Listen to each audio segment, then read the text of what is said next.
Assalamualaikum warahmatullahi wabarakatuh. Hai semuanya, semoga kita dalam keadaan baik-baik saja ya, dan selalu dalam lindungan Allah Subhanahu wa Ta'ala. Amin ya Rabbal Alamin. Baiklah, kami dari kelompok 7 yang beranggota saya Depi Nurpitasari dan teman saya An Munawaroh.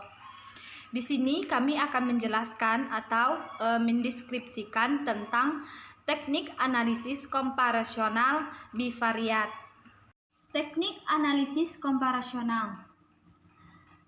Adapun pengertiannya, penelitian komparasi adalah penelitian yang bertujuan untuk mengetahui persamaan-persamaan dan perbedaan-perbedaan antara dua atau lebih kelompok subjek penelitian.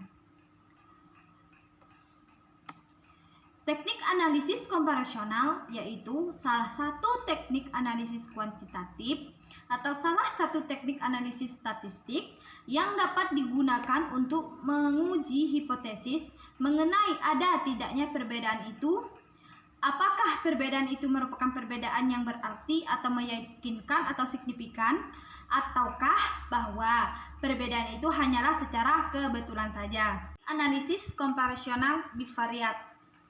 Teknik analisis bivariat adalah teknik analisis yang digunakan untuk membandingkan dua variabel.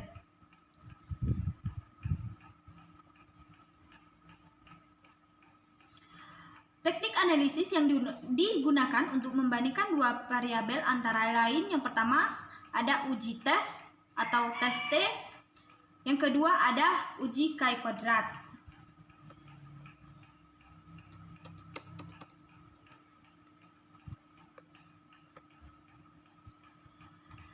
Para ahli statistik melalui berbagai macam penelitian dan eksperimentasi pada akhirnya sampai pada kesimpulan bahwa besar kecilnya kesalahan sampling itu dapat diketahui dengan melihat besar kecilnya suatu angka standar yang disebut standar error Opdemian atau biasa disingkat atau diberi lambang SEM, yang dapat dicapai atau diperoleh dengan menggunakan rumus sebagai berikut, yaitu SEM sama dengan SD1 per akar N1 dikurang 1. Rumus mencari titik T adalah sebagai berikut. Yang pertama, T sama dengan M1 dikurang M2 per SE M1 dikurang M2. Contohnya, misalkan dari kedua kelompok sampel yang diperoleh mean sebagai berikut. Mean hasil belajar sampel kelompok 1 sebesar 64,72. Jadi M1-nya sama dengan 64,72. Sedangkan sampel kelompok 2 sebesar 64,72. Jadi M2-nya sama dengan 60,72.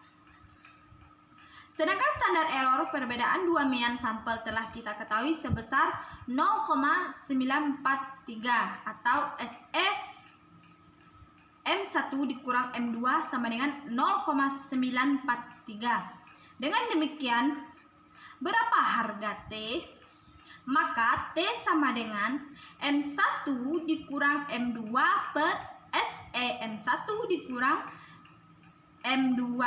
Nah, M1-nya 64,72, sedangkan M2-nya 60,72. Jadi 64,48 dikurang 60,72.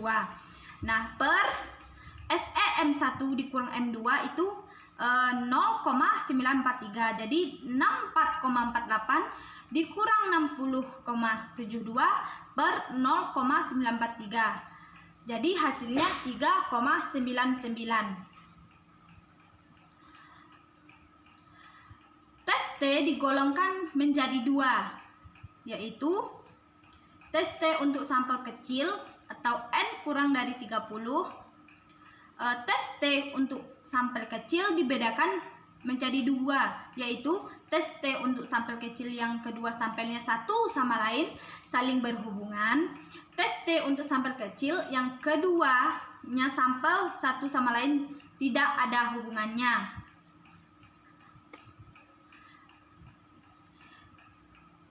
Yang kedua ada tes untuk sampel besar atau N sama dengan atau lebih besar dari 30. Nah, tes T untuk sampel besar terbagi menjadi dua.